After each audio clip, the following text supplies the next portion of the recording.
अगर आप अच्छी तरह सोचने के बाद ही किसी को कुछ बोलते हैं तो ये समझदारी की बात है।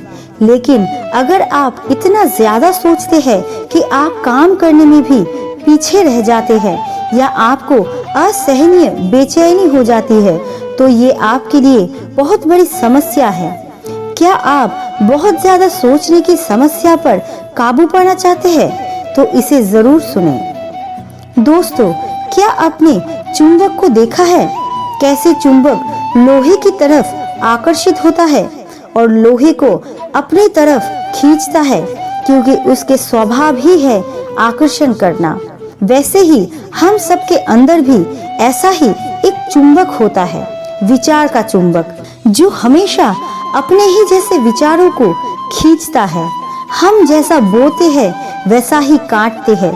ठीक उसी तरह हम जो सोचते हैं वही पाते हैं। अगर कोई सन्यासी भगवान का नाम जपता है तो उसे भगवान मिल जाता है, यानी कि फल हमारी सोच पर निर्भर करता है।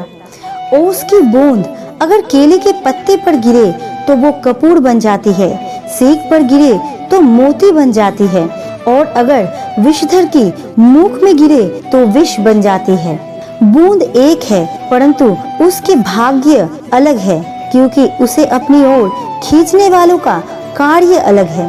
इसलिए ये आप पर निर्भर करता है कि आपको आने वाले समय में विष चाहिए या अमृत।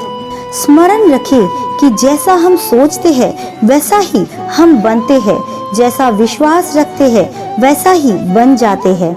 आपका विश्वास ही है जो ये निश्चित करता है कि आपको विष मिलेगा या अमृत। इसलिए अपनी सोच को अत्यंत मजबूत रखिए और सकारात्मक रखिए तो देखना फल भी सकारात्मक ही होगा। जब से ये सृष्टि बनी है तब से नदी की धारा और चट्टान के मध्य हमेशा ही संघर्ष चल रहा है, परंतु हर बार चट्टान की कठोरता को ही हारना पड़ता है।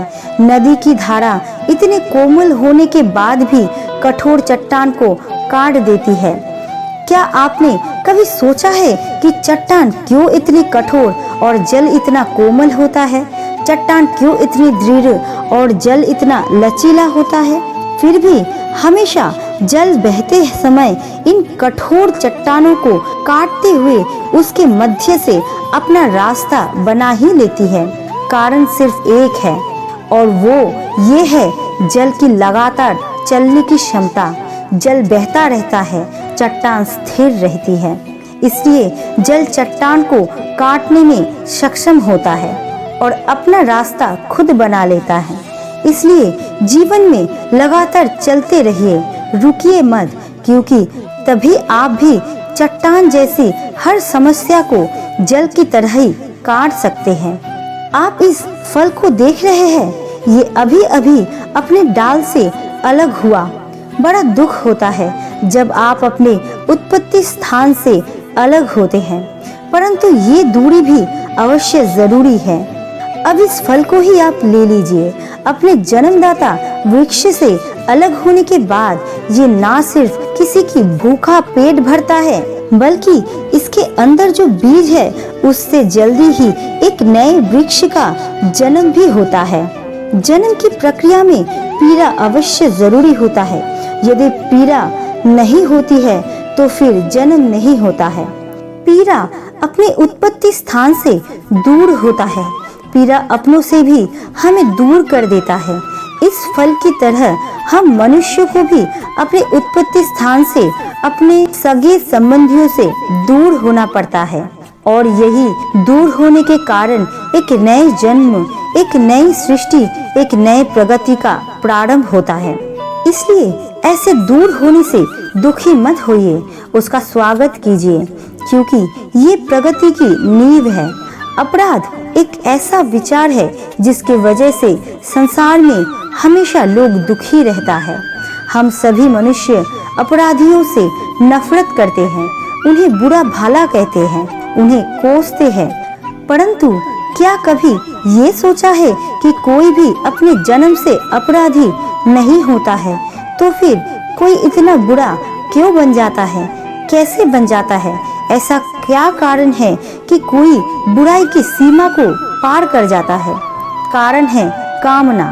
यदि कामना पर वश ना किया जाए, यदि कामनाओं को संपूर्ण करने के लिए मेहनत ना किया जाए, तो वो अभिलाषा में बदल जाती है, और अभिलाषा लालच में, और लालच छल में, और छल करके ही इंसान अपराध की दुनिया में अपना पहला कदम रखता है।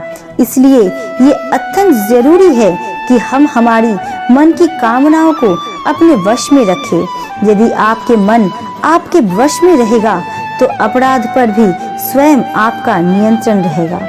हम सबका मन करता है कि हम जीवन में ऐसे ऊंचाई पर पहुंचे जहां हमसे ऊंचा कोई ना हो, जहां हमें कुछ करने की जरूरत न पड़े, है ना। कुछ लोग इस ऊंचाई पर पहुंच भी जाते हैं, परंतु उनका मन सदा अस्थिर रहता है। कितनी रोचक बात है ना। जिस विराम को पाने के लिए हम इतनी मेहनत करते हैं, इतना परिश्रम करते हैं, हमें वो मिलता ही नहीं। कारण आप स्वयं सोचें, वन का राजा होने के बाद भी सिंह को अपने भूख के लिए स्वयं ही परिश्रम करना पड़ता है, क्योंकि राजा होने का मतलब ये नहीं कि वो हमेशा सोए रहे और शिकार स्वयं उसके सामने आकर ये कहे कि महाराज मुझे खाकर अपनी भूख मिटाइए। यानी आप ये समझ लीजिए, कर्म आपके मेहनत से संपन्न होते हैं, सिर्फ अभिलाषा से नहीं। सदा स्मरण रखिए, अगर आपको ऊंचाई पर पहुंचना है तो आपका परिश्रम ही आपको उस ऊंचाई पर ले जाएगा, और यदि आप ऊंचाइयों पर ही है तो वहां पर भी रहने के लिए आपको लगातार मेहनत करते रहना होगा। अर्थात परिश्रम ही जीवन है और परिश्रम से मुक्ति नहीं है। सबसे ज्यादा आवश्यक क्या है, जीवन या जीवन में पाया यात्रा, या यात्रा को समाप्त करने के बाद पाया गया लक्ष्य, कर्म या उसके फल। बहुत ही आवश्यक लेकिन अद्भुत प्रश्न है ना। लेकिन आप अगर शांत होकर सोचेंगे तो इसका उत्तर ज्यादा कठिन नहीं है। यदि जीवन यात्रा है तो उसका लक्ष्य क्या होना चाहिए, आप स्वयं ही सोचिए। माँ, संतान, धन नहीं ना। अंतिम लक्ष्य है परम आनंद, और ये अचानक से नहीं मिलता। इसे पाने का केवल एक ही रास्ता है, और वो आपका कर्म है। वही आपकी यात्रा है और वही आपका भाग्य भी है। और आपको कौन बताता है कि आपके लिए सही क्या है? वो है आपका मन, जो मस्तिष्क की तरह लाभ हानि नहीं सोचता, जो आपको ये बताता है कि सही किसमें, जगत का कल्याण किसमें, आनंद किसमें। यदि आपका मन आपके नियंत्रण में है तो वो आपका सबसे जरूरी पथ प्रदर्शक है, जो आपकी यात्रा, आपका उद्देश्य, आपके कार्य और उसके फल सबको शुभ बना सकता है। तो दोस्तों, आपको ये वीडियो कैसे लगे कमेंट्स में जरूर बताना, और अच्छे लगे तो चैनल को लाइक एंड सब्सक्राइब जरूर करना। आपका कीमती समय देने के लिए दिल से शुक्रिया।